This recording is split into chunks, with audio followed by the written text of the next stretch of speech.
Thanks very much, Mary, and welcome everyone on behalf of myself and my colleague, Professor Joanne Reid, who is the chair of the Palliative Care Research Network, and unfortunately couldn't be here this morning.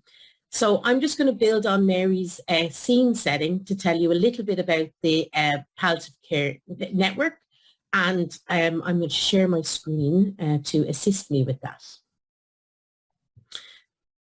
Okay, so in terms of the context of the AIIHPC Palliative Care Research Network, I'm very proud to say that we are the leading network for palliative care research on the island of Ireland, and our members undertake internationally recognised research that aims to enhance palliative care knowledge and expertise, but ultimately to improve the quality of life of people with life-limiting conditions. So that's a huge part of our focus. We have 49 members of our Palliative Care Research Network across 9 disciplines and multiple institutions on the island of Ireland. And this creates a very diverse, a very active and a very enthusiastic network. At the moment, we're moving into the final year of our strategic plan, and I just wanted to take a moment to highlight the 5 pillars of the plan and to indicate a few key achievements.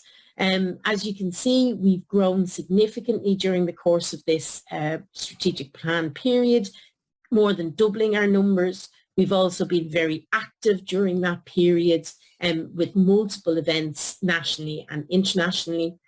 Very importantly, we've grown our Early Career Researcher Forum, which I'll say a little bit about in a moment. Also, we've had great movement from our Early Career Forum through to our main network.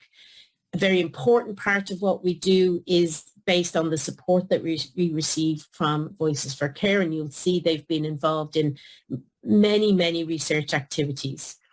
And in terms of our outputs and our dissemination, this is an important way in which we position ourselves to have an impact, and you'll see some of the key activities there that we've had, both in terms of publications, but also securing funding to allow us to sustain the activity of the network. And as I said, at the centre is this aim to improve quality of life for persons with palliative care needs.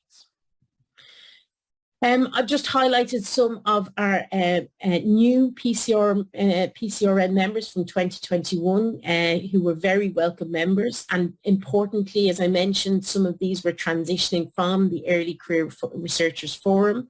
I see lots of names of people introducing themselves in the chat, and if you are actively involved in research in this area, whether at an early stage or more established, please do consider membership of the PCRN and the Early Career Researchers Forum. And of course, good morning to all of those members who have joined us. I wanted to just note some of the Early Career Researcher Forum members who you're going to hear from today. 4 of our ECRF members will be presenting during the course of our event today. And Aveen, Lisa and Deborah are shown here. So you'll get an insight into the very diverse range of research that's being done by our early career members. And this slide just, I suppose, tries to capture a flavour of the level of both the level and the nature of the activity that the PCRN is involved in and supports, with great support from our colleagues in the Institute. The palliative care is such a diverse area. There's so many areas of activity we could be involved in, but as you can see, this snapshot focuses on specific areas like kidney disease, but also developing skill sets like digital communication, looking at the way in which care is delivered for groups who maybe have additional needs like severe mental illness, but really capturing the level of activity. And this picture captures just a number of members of the Voices for Care Forum, which Mary has already mentioned, and I've highlighted that their support is hugely important in the activities that we undertake. Our collaborative research, guided, informed and supported by the Voices for Care members, is essential to achieving our objectives, and many of them are part of the event today. Finally, or almost finally, apologies, I'm moving slides about on my screen. I want to highlight the Palliative Hub professional research area, which is available for people interested in palliative care research.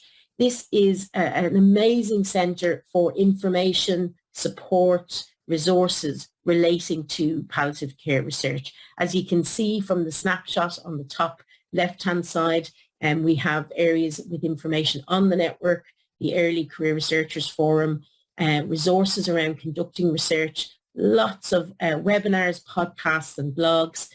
So it's a hugely valuable resource for the palliative care research community.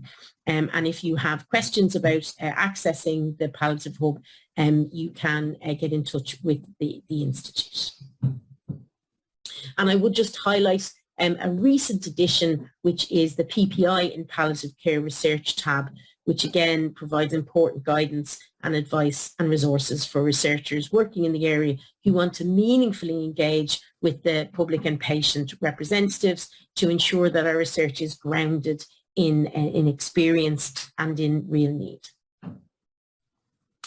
Just in terms of sustainability and some of the research on the shared island, these are some of the topics of research that are underway or recently completed, and again capture the variety of work in this area and hopefully highlight some areas of interest for the audience today.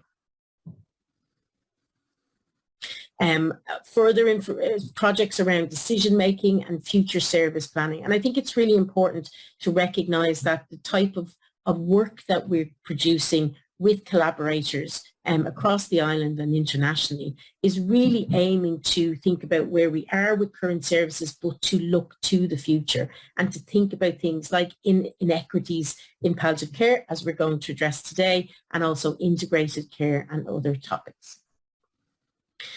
As I mentioned there, we have been busy securing research funding to be able to continue our development, and this slide just captures not only some of the successful funding that we've achieved, but really importantly captures how collaborative our research is within the PCRN, with multiple members of the network working together to develop projects that address really important questions, but ultimately to secure funding so that the research can proceed.